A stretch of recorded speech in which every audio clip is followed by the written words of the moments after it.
ATP, what it do with your boy Clay Moore Rain back at you guys with another one. So Jerron Boots Ennis and Manny Yanis, I hope I'm saying that correctly, Stanionis, scheduled to meet up April 12th, right? Unification fight. There'll be a unified champion by the end of that fight, unless it ends up in some sort of freak draw or something like that. There'll be a unified welterweight champion at 147 pounds. Great. Boots Ennis finally gets his dreams or his prayers answered, as now coming up being an elevated IBF champion due to Terrence Crawford being stripped of that IBF title a year and some change ago, now gets an opportunity to fight for a title and feel whole, right? The man's felt incomplete getting the belt the way he did, and killing two birds with one stone, being that he was an IBF champion, stuck underneath that rehydration clause. Now, in the spirit, in the midst, on the back end of becoming a unified champion in a division, escapes that rehydration clause, and it just completely puts new perspective on his future at 147 pounds, being that now he doesn't have to go ahead and stay inside that 10-pound rehydration clause when competing at 147 pounds. Now, needless to say, it would still seem from the outside looking in that he still needs to be concerned with the time clock that clearly is on. Oh, I touched my Apple phone and made it do something. My Apple Watch and made it do something. The time clock seems to be on Jerron Boots Ennis' bottom line at the end of the day, as rumors circulate about how long he can continue to fight at 147 pounds. It seems as if his body is going through the natural changes that age brings to the game. His ability to make that not as easy as it used to be. He needs to start considering going up to 154 pounds. Now, this is what the rumors are, right? But if you ask Jerron Boots Ennis, he'll tell you very quickly that he's making the weight no problem. It's just the rehydration clause that was throwing him off and giving him some issues, and had him a few months back actually considering going up to 154 pounds. Something that I think more than likely his management and promoter in Eddie Hearn would be most excited if Jerron Boots Ennis would consider doing it, and Turki Al-Sheikh also seeming as if he may have interest in what Boots Ennis's 154-pound career may look like. But at the same time, Turki Al-Sheikh has put interest out there that he would be interested in seeing Jerron Boots Ennis fight Teofimo Lopez, obviously taking into consideration that we want Boots to go ahead and win when he becomes a unified champion at 147 and beats Stanionis, and on the back end of Teofimo Lopez as well, defending his title against Arnold Barbosa on May 1st on the Ryan Garcia and Rolly Romero card, right? But we have a new player in the game, ladies and gentlemen, as Brian Norman Jr. just defended his WBO title, his first title defense against Derek Cuevas, dominating and completely just showing out against Derek Cuevas, as he caused the formerly undefeated fighter in Derek Cuevas, to give up and throw the towel in the third round, showing his power, showing his ability to sit on his punches, his poise in this fight, standing behind that jab, attacking the body, and just showing that, he can be a patient fighter. He doesn't have to be in there slugging out with you. He can actually take his time and pick you apart. Now, I personally wanted to see Derek Cuevas test Brian Norman Jr. a lot more than he did. Maybe that's credit we should give to Brian Norman Jr. for not playing with his food, but at the end of the day, he definitely did what he was supposed to do. But in turn, Derek Cuevas didn't do what we wanted him to do. So there's still questions out there, because even though we've seen Brian Norman Jr. show out against Giovanni Santillan, and we just recently see him show out against Derek Cuevas, being that he hasn't been properly tested, we have to take into consideration that, before he fought Giovanni Santillan and had that great performance, that upset performance, by the way, he'd come off some lackluster performances, one being against Janelson Figueroa Boca Chica, who had actually put him on his pockets in that fight, but it ended up in a no contest due to a cut in the fight. But people said a lot of people felt like we saw Brian Norman getting ready to take his first loss. He had a decent fight against Quentin Randall, an undefeated fighter. This where he became a WBO international welterweight champion. He had a somewhat decent looking fight with Jesus Antonio Perez Campos, but once again took it to a decision. Rodrigo Damian Correa also taking that to a decision, even though he put Correa down in round 8. Prior to that was fighting 6 and 8 round fights and getting a lot of stoppages, but it does seem as if though since Brian Norman Jr. has gotten up in challenges, upping the competition, going into these 10 round, now 12 round fights, that he looked quite pedestrian outside of these last 2 fights. So questions still there about Brian Norman Jr.'s ability to adjust in these fights, being that he just hasn't really had the fighters in front of him to actually put that to the test. But nonetheless, on paper, he's done what he's needed to do. He's a defending WBO champion.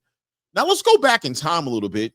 A little while ago, maybe a couple of months ago, when Jerome Boots Ennis was actually entertaining doing a unification fight with Brian Norman Jr., sent Eddie Hearn out to send an offer to Brian Norman Jr. and Sr., Brian Norman Jr.'s father and trainer, to go ahead and put a unification title fight. This, pretty much right around the time, Brian Norman Jr. just being elevated himself to a full champion as Terrence Crawford went and vacated the 147-pound welterweight belts to go and compete at 154 pounds, elevated him there. And we all know that, and if you don't know, you're under a rock to not know that Jerome Boots Ennis has been wanting to fulfill one of his biggest dreams, was to A, fight for a championship, B, unify in a division, and even C, take it all the way into undisputed. So Brian Norman Jr. coming off that performance against Giovanni Santillan, it seemed like a fight.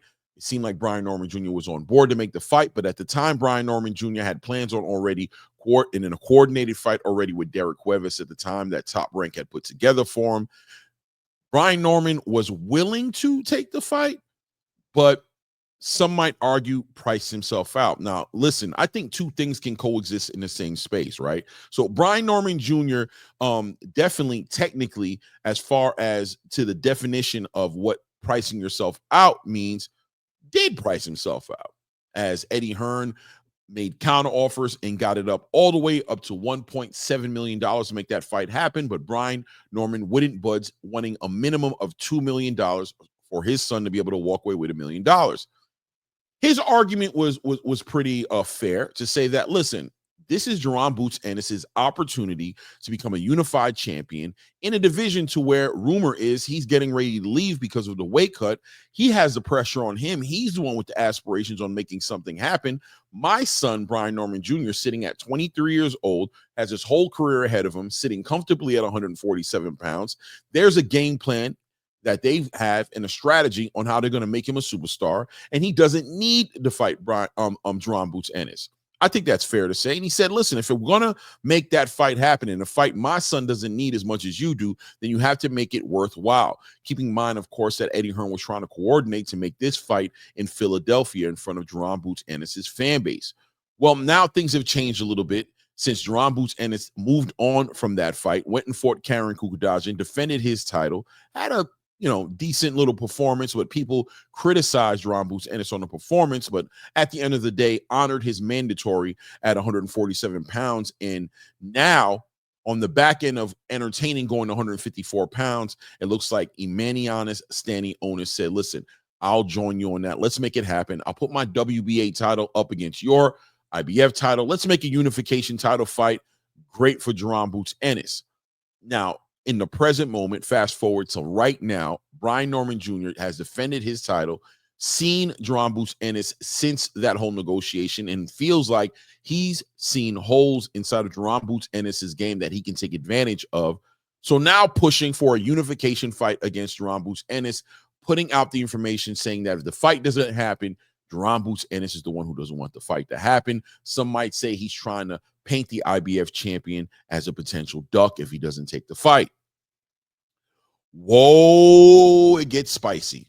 And as the pot continues to be stirred, we're seeing a fight get sold between Brian Norman Jr. and Jerome Boots Ennis on the back end of Jerome Boots Ennis looking spectacular, or at a minimum, winning his fight against Emiliano Stanionis to become a unified champion. But here goes the question. The question is, well, now that Brian Norman Jr. and Sr. are interested in making the fight, is yesterday's price still today's price? As yesterday's price was too expensive for Eddie Hearn, and ultimately Eddie Hearn and Jerome Boots Ennis had to walk away from that situation because, like I said earlier, it would seem as if Brian Norman Jr. and Brian Norman Sr. priced themselves out of that opportunity. But now maybe with Brian Norman Jr. and Sr. pushing themselves for the fight to happen, as if they need the fight to happen, wanting the fight to happen, how much are they willing to concede to or compromise in the spirit of making this fight happen? It's one thing to ask for the fight and say that you want the fight to happen, but it's a whole nother thing when we come to the negotiation table for you guys to actually come together with Jerome Boots Ennis and come to an understanding in a fair price to make this fight feasible. Because if they don't fight, what are we even talking about? I think it's interesting to watch this happen. Now, from Jerome Boots Ennis' side, because we know from Brian Norman's side, that they're probably going to have to be some concession in order to keep Jerome Boots Ennis in a division that rumor has he really just needs to go ahead and fight for a title unified. That may satiate his appetite to feel fulfilled as a welterweight champion. And is he willing, Jerome Boots Ennis, to go up to 154 pounds at that point and try his luck up there at Legacy? As we know, 154 pound to be a premier, top shelf, top level, one of the best divisions, if not the best division in boxing today. It's a hornet's nest up there. Plenty of fights for Jerome Boots Ennis to make, and a sponsor and investor like Turkey Al-Sheikh interested in financing a lot of these fights really helps Jerome Boots Ennis. And now being a unified champion, assuming he wins his fight against Stanionis, gives him a lot of leverage to take up to 154 pounds and potentially jump right in the mix of the conversation of the best fighting the best. You've got Virgil Ortiz up there. You've got Bakram Murtazaliev up there. You've got Sebastian Fundora. You've got Xander Zayas in the race. You've got Yoenis Tellis in the race. Even potentially, technically speaking, until Terrence Crawford removes himself out of that vision, Terrence is still there. And rumors of Jamel Charlo getting ready to return. Jerome Boots Ennis has a lot of opportunities at 154. But how committed is Jerome Boots Ennis in becoming undisputed at 147 pounds?